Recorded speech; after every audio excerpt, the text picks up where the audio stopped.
Assalamualaikum warahmatullahi wabarakatuh. Saya Desi Sandosi, mahasiswa Universitas Jambi, Program Studi Teknologi Hasil Pertanian Fakultas Teknologi Pertanian.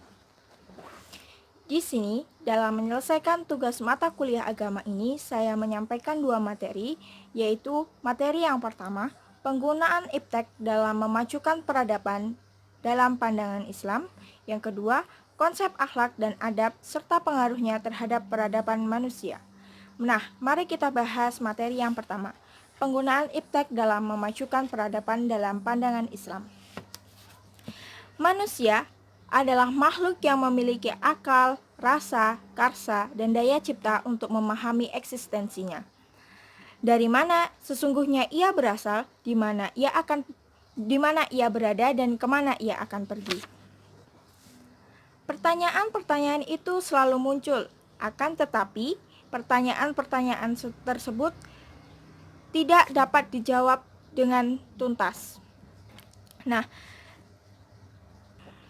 demikianlah manusia diliputi rasa ketidaktahuan. Berdasarkan adanya rasa, karsa, akal, dan budi, dan daya cipta, manusia dapat mengembangkan ilmu pengetahuan teknologi atau sering kita sebut dengan iptek.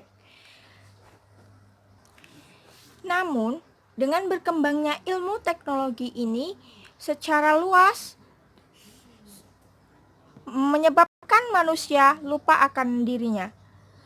Bahkan manusia menjadi individualis, egoistis, dan eksploitatif.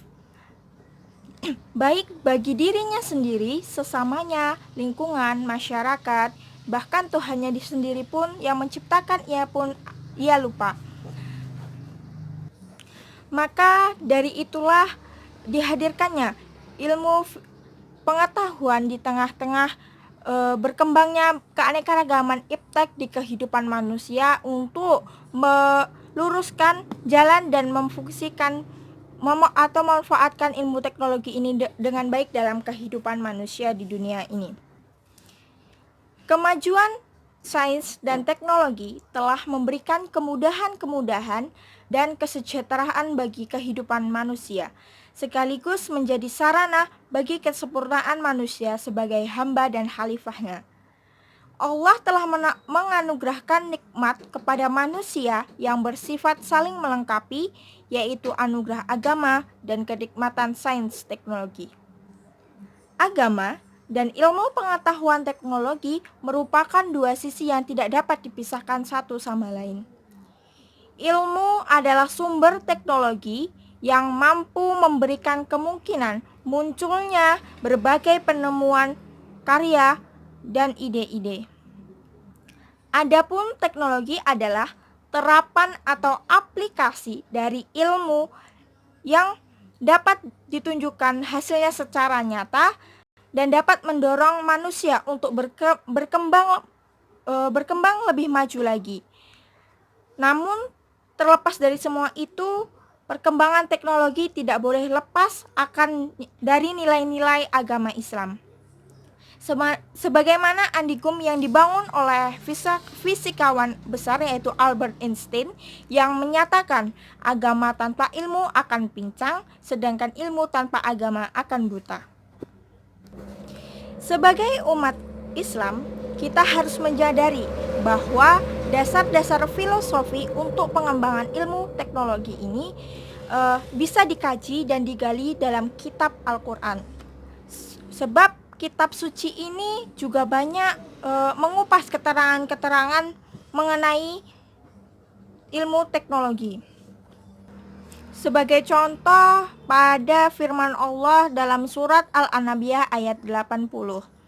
Nah, di era keemasan Islam, para pendidik Muslim ini telah mengelompokkan beberapa ilmu teknologi, yaitu ilmu-ilmu yang bersifat teknologis, yaitu ilmu jenis-jenis bangunan, ilmu optik, ilmu pembakaran cermin, ilmu tentang pusat gravitasi, ilmu pengukuran dan pemetaan, ilmu tentang sungai dan kanal, ilmu jembatan, ilmu tentang mesin kerek, ilmu tentang mesin-mesin militer serta ilmu pencarian sumber air tersembunyi. Nah, dari ilmu-ilmu tersebut, para penguasa masyarakat di zaman kekhalifahan Islam menempatkan para rekayasawan ini dalam posisi yang tinggi dan terhormat.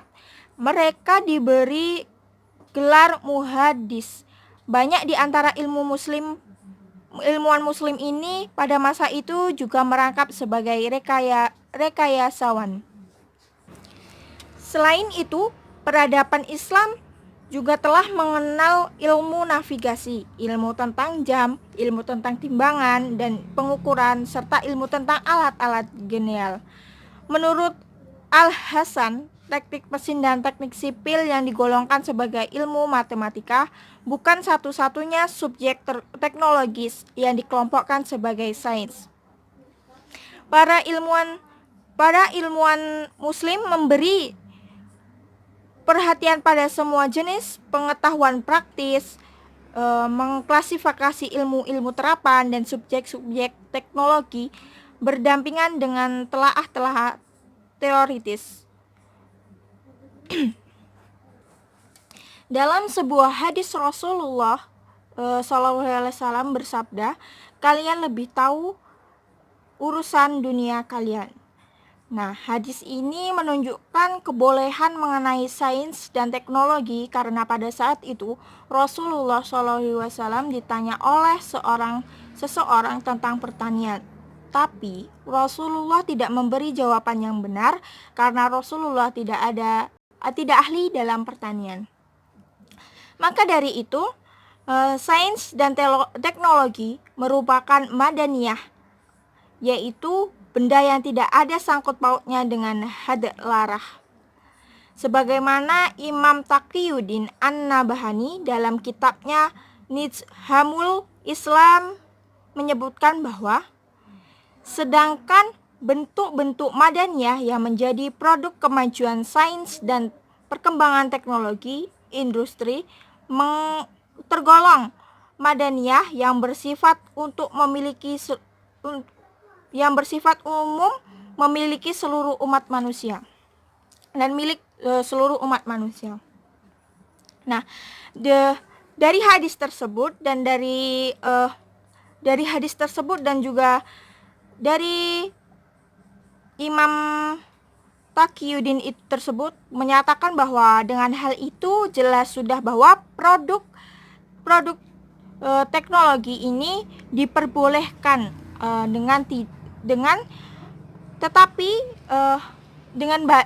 diperbolehkan digunakan, tetapi apabila digunakan dengan baik.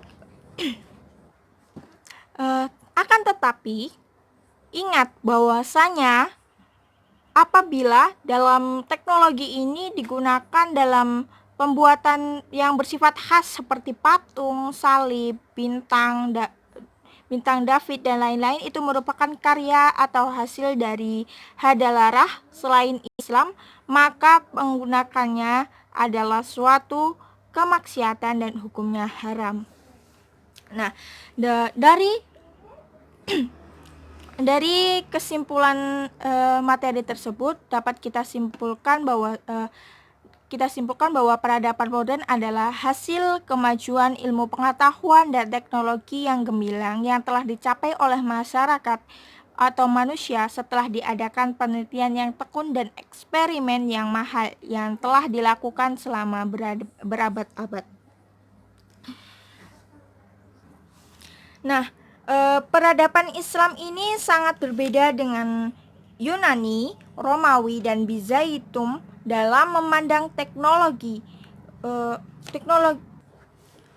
Para cendekiawan Muslim di era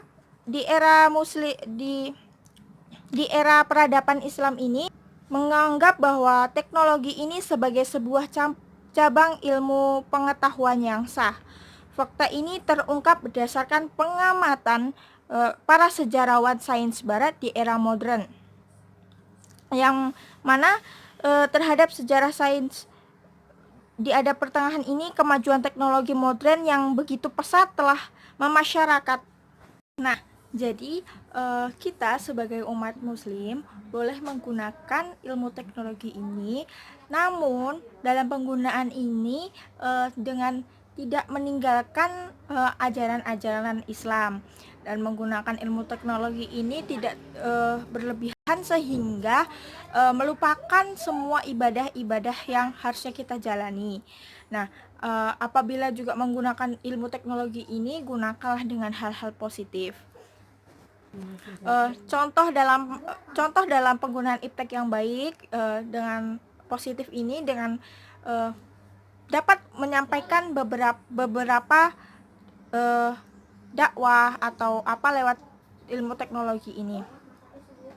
Nah, begitulah penggunaan iptek dalam memajukan peradaban.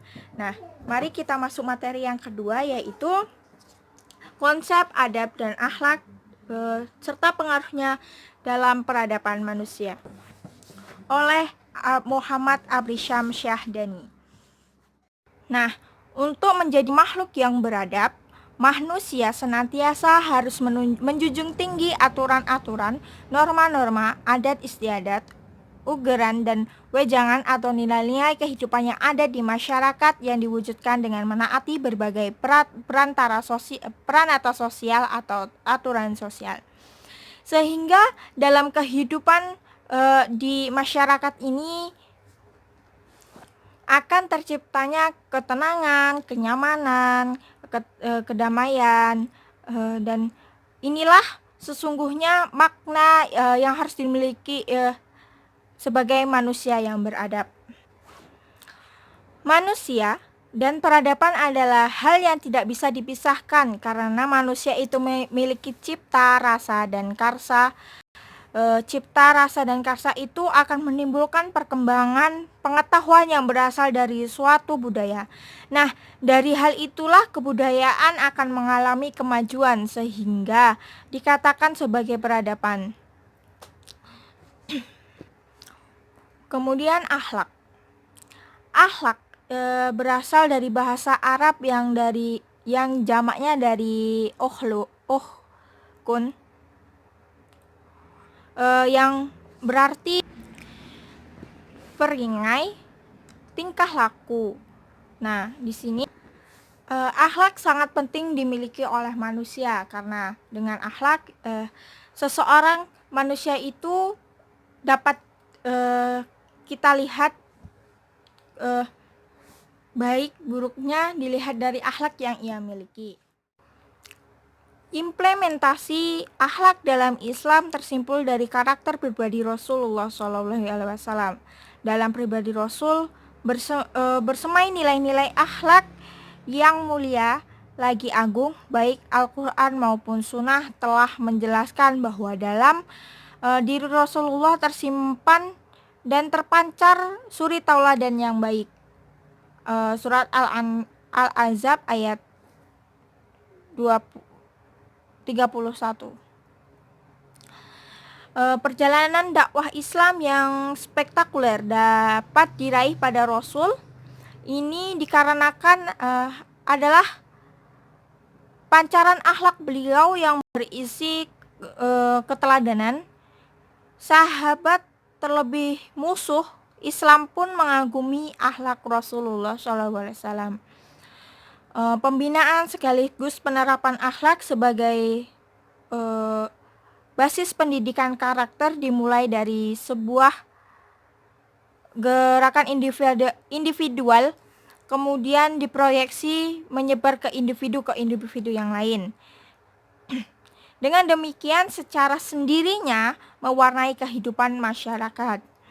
Nah, pembinaan akhlak ini selanjutnya dilakukan dalam lingkungan keluarga dan harus dilakukan sedini mungkin sehingga mempengaruhi perubahan dan perkembangan anak. Negara kita berlandaskan Pancasila, di mana sila pertama adalah menyalakan bahwa negara berada pada ketuhanan yang Maha Esa, yang inilah yang menjadi bahan rujukan bahwa negara kita tidak